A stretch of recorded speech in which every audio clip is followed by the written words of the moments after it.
வணக்கம் நண்பர்களே. இன்றைய தினம் பங்குச்சந்தையில் PE ரேஷியோ என்றால் என்ன, அதாவது பிரைஸ் ஏர்னிங் ரேஷியோ என்றால் என்ன என்று பார்ப்போம். அது எவ்வாறு பங்குகளை தெரிவு செய்வதற்கு உதவுகின்றது என்பதை பார்க்கவிருக்கின்றோம். அத்துடன் பிரைஸ் ஏர்னிங் ரேஷியோ கூடிய கம்பெனிகளையா அல்லது பிரைஸ் ஏர்னிங் ரேஷியோ குறைந்த கம்பெனிகளையா தெரிவு செய்ய வேண்டும் எனவும் பார்ப்போம். முதலில் PE ரேஷியோ என்றால் என்னவென்று இந்த சமன்பாட்டின் மூலம் பார்க்க முடியும்.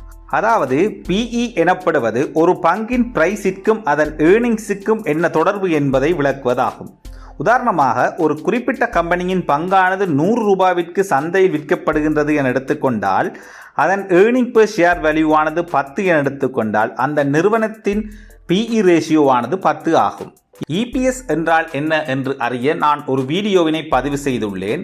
அதனை பார்ப்பதன் மூலம் நீங்கள் அறிந்து கொள்ள முடியும்.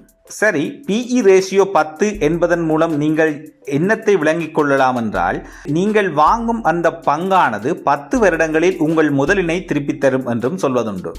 எனவே சிந்தியுங்கள், பிரைஸ் ஏர்னிங் ரேஷியோ கூடிய கம்பெனியை வாங்குவது சிறப்பா அல்லது குறைந்ததை வாங்குவது சிறப்பா என்று.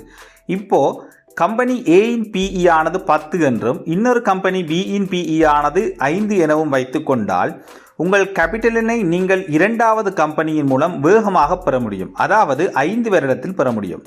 எனவே எப்போதும் PE ரேஷியோ குறைந்த கம்பெனிகளை வாங்குவது சிறப்பாகும். ஆனால் நீங்கள் ஒப்பீடு செய்யும் கம்பெனிகள் நிச்சயமாக ஒரே செக்டராக இருக்க வேண்டும்.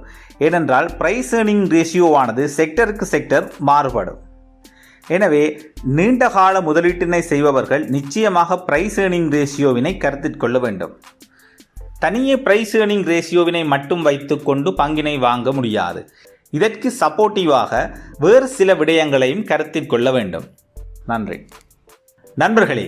இந்த வீடியோ உங்களுக்கு பிடித்திருந்தால் லைக் பண்ணுங்க அண்ட் ஷேர் பண்ணுங்க. நன்றி.